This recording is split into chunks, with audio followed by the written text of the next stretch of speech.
What's up, you guys? Sash the Boss here, and today I just got out of watching Guardians of the Galaxy Volume 3.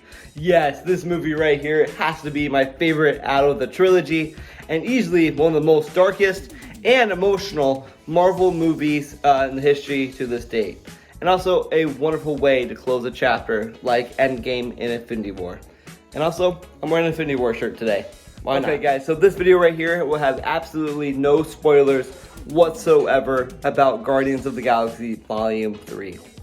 Okay guys, so going into this movie, I knew this was going to be a wild ride because I know this is going to be the closer to James Gunn's history to the MCU. His chapter, his book will close with this period piece to the third act of the trilogy.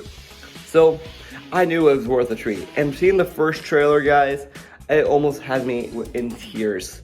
And this movie did justice to tears. Tears were almost shed watching this movie. Okay guys, so the whole plot of this movie, I don't want to spoil the plot. The plot is all about saving Rocket. I don't want to spoil anything, what happened to him, or anything like that, but the plot is simple, is saving Rocket. Did I spoil anything? I'm going to leave it at that. Saving Rocket. That's all this movie is. That's the whole plot. Saving Rocket and defending the galaxy.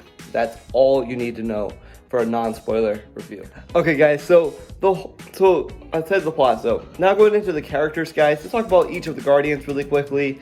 They were amazing. Star-Lord had moments to shine, he was funny, he was even drunk at one point. Like, it's stuff that you really needed to see. Just a morning Star-Lord. That's what pretty much Star-Lord is doing in this movie, and he's also the leader. By far, guys, they really shined upon this character, Rocket Raccoon. He was beautiful. They spread through his whole origin story, and it really lined up to where this character is today. Drax the Destroyer, guys, was insane, super funny, and also very dumb and hilarious. Ike absolutely killed it. Dave Bautista actually really killed this character. Next up is Mantis. Mantis was beautiful in this movie. I really appreciated every single scene with her. She had amazing light and retribution to her character from all three films that she was in, and I think she just was amazing. I can't wait to see what's next for her. Next up, guys, let's talk about our villain of the movie, which is High Evolutionary. High Evolutionary, guys, this villain actually had me with my jaw dropped numerous times in this movie. He is probably one of the most dangerous MCU villains to date, and I think this guy needs more spotlight, and I can't wait to see where this character will grow from where they left off with them. I think they will do amazing work with them. Hopefully it leads us to Galactus, then to Silver Surfer, then to Galactus, and then Doctor Doom. I think this guy will lead us to new heights with these villains, and I think he's going to be a new powerhouse and an evil threat that the Avengers must face to save the world. After all, High Evolutionary creates humanity for others. Populations. Next character, guys, is Cosmo the Space Dog. Absolutely hilarious.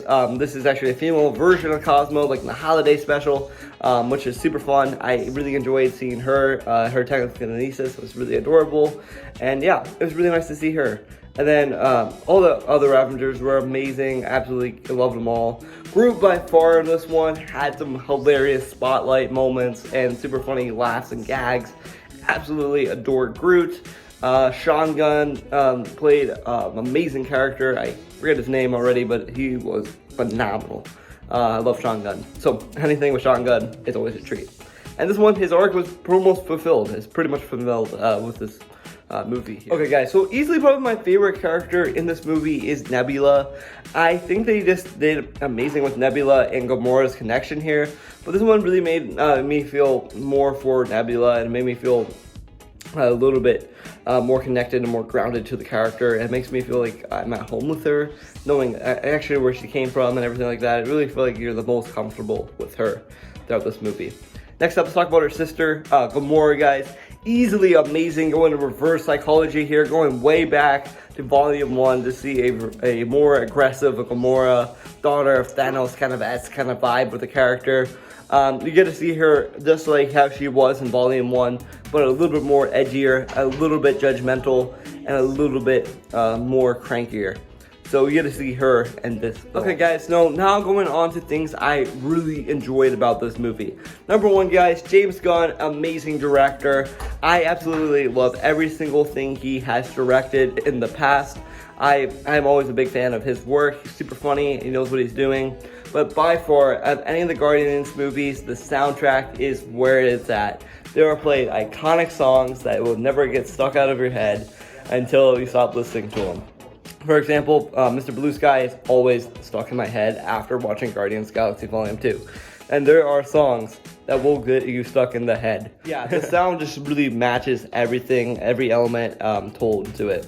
Also guys, the whole, I don't want to spoil it, but some characters I really enjoyed. I can't really spoil who they are, but I think Rocket's past and origin were amazing. Easily a 10 out of 10 for me. And I really enjoyed learning more about the High Evolutionary, and I want more with that character. And yeah, I really enjoyed it. I really enjoyed that character. So another thing I really appreciated about James Gunn in this film, he actually incorporated every single character, but with spotlight and heart. You see heart and charm throughout this whole entire movie. It was a really immersive experience, and it really felt like you're grounded, and you felt like you're almost in this world that you could call home for a couple of hours and say, I'm part of the Ravengers, I know who they are, they're like family to me, and we're one, and one for all, pretty much. That's what the main gist I think I really enjoyed about this. Also, the weird animal characters from the trailers, chef's kiss. Best part of the movie, best part of the movie. Okay guys, so those are all the things I really appreciated about Volume 3. Not all of my nitpicks and gripes. My gripes about this movie, guys, I really think this movie was a little bit too dark. Like, I felt like it was a little darker than I should have been, but at the same time, I appreciated the darkness. They really give you a gritty feel on the Guardians and almost a grounded take on who they are and what obstacles they're overcoming. They really played around with that Retribute in this movie. Something I didn't really like as well is almost not the emotional side of it. It was almost like it kept on guessing and worrying you on different moments on who's going to take the plunge. I don't want to say what they did, but what they did with it was glorious, and I gotta say, I'm really thankful for what James Gunn did with this movie. He really pulled it out, like, somehow. He just did it. He did it.